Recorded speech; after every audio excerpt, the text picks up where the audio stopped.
Hi, everyone. Thank you so much for joining us today. Welcome to Neurodiversity Empowering Learning and Employment. We're on Reel 9. Can't believe we're on Reel 9 already. And this is really asking Lou's advice for reasonable adjustments. This is a total collaboration between Cognassist and FE News. So, my name is Gavin O'Mara from FE News, and I'm joined by Dr. Louise Kowalski. And we've built, haven't we, on tried to live by our values, to chunk up the information and build around how we can support learners, but also employers with their employees. Um, Reasonable adjustments, massive topic. Got to try to chunk this into a real Lou. I'm sorry, but what are some good examples you've seen for reasonable adjustments for neurodiverse learners, but also for neurodiverse employees? So I'm going to start by defining what reasonable adjustments are, because it's complicated. It really is. There's tribunals on this matter very frequently because people have to debate what is reasonable. So under the Equality Act 2010, reasonable adjustments are defined as the means taken to reduce or remove a substantial disadvantage that a person may face due to their disability. And as we learned in a previous episode, neurodiversity sits under this umbrella of disability, whether or not the individual considers themselves as disabled. Okay. What makes an adjustment reasonable? There's debates around this all the time. There's no set definition. So it'd be really easy to actually consider three things to make this more simple. Okay, so will the adjustment remove or reduce the disadvantage for that person? Is the adjustment practical to make? And is the adjustment affordable? And if the answer to these is yes, that it's likely that you could consider this as a reasonable adjustment and it should be implemented. So that's a quick little trick that organisations can employ.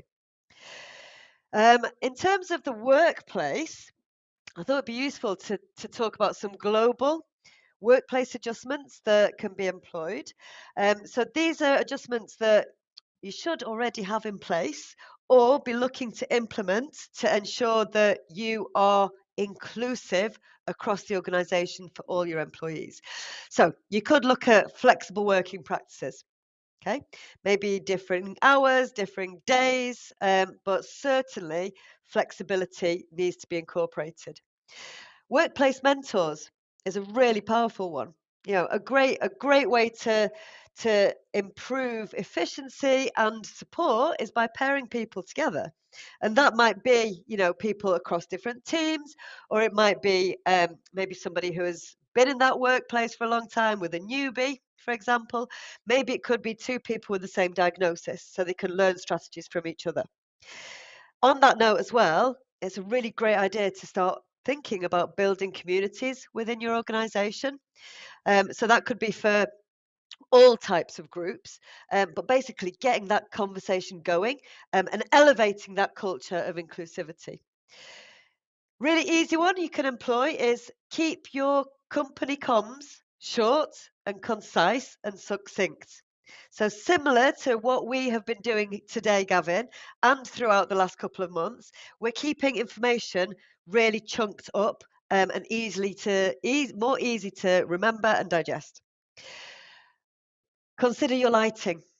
The worst thing is awful, isn't it, when you walk into a building and everything is brightly lit, because that really doesn't sit well with everyone for a sustained amount of time. So have the ability to have, if you don't have dimmer lights, then have different rooms with different lighting and lamps and lots of natural lighting where possible. Sound. Consider sound. Sound can be overstimulating for a lot of neurodiversities. So provide things like noise cancelling headphones as a matter of course for anybody who needs it. This is a really cheap and simple technique to solve that. Thinking about assistive technology now, it's so powerful, assistive technology, and it's not a rarity nowadays, and it's not expensive. Look at a standard mobile phone. You get lots of free apps nowadays that support your access to information in different ways. Text to speech, for example. Text to speech is great in supporting challenges with reading or even just looking at a screen. If someone struggles to read something from a screen, it's much easier for them to listen to something. So apps like that make a great job of converting text into speech. Mind mapping is another great one to explore, both for the workplace and in learning. Mind mapping is such an easy technique. You don't need training on it. You don't need to do research on it. You can just pick it up and run with it. And it essentially allows you to convert thoughts into a diagram, a flowchart, a picture, a visual document. And it supports working fluidly, but also with structure. So it can help you with your note taking, planning, organizing.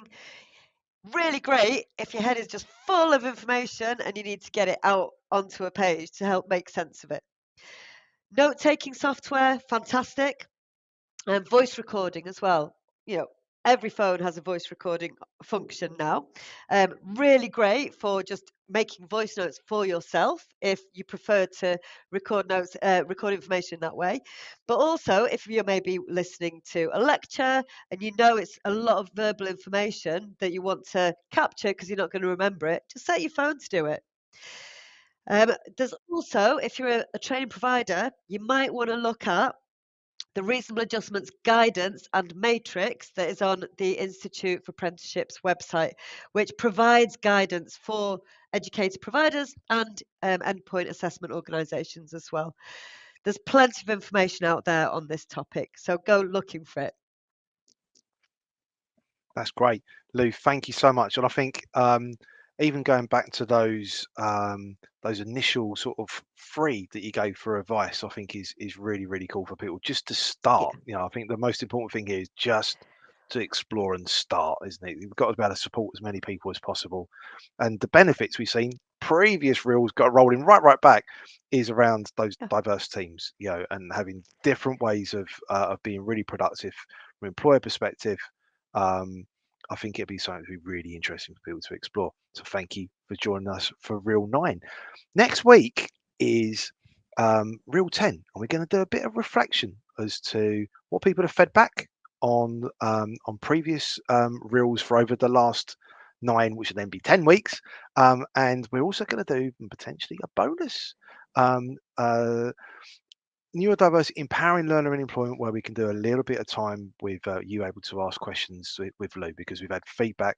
People have been really enjoying these reels and keeping it nice and chunky, but how can we also maybe unpack those so as we can make it so as everything is deliverable. So thank you so much for joining us for Reel 9. We'll see you next week, and thanks for joining us.